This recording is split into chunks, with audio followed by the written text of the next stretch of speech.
નમસ્કાર દર્શક મિત્રો, ઇન્સ્ટન્ટ ઇન્ડિયા ન્યૂઝમાં આપનું સ્વાગત છે। નજર કરીએ સમાચાર પર। વડોદરાના સમા વિસ્તારમાં હિટ એન્ડ રનની ઘટના બની છે।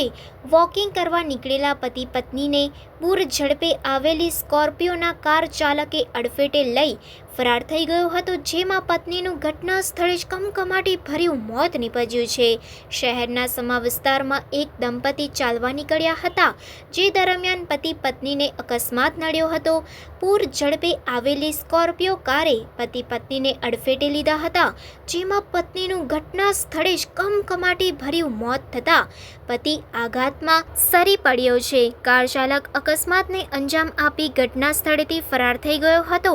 કાર એટલી બધી સ્પીડમાં હતી કે અકસ્માત કર્યા બાદ કાર સમા ખાતેના એમ્પાયર હોસ્પિટલમાં ઘૂસી ગઈ હતી। જો કે આ સમગ્ર અકસ્માતની ઘટનાના સીસીટીવી ફૂટેજ સામે આવ્યા છે।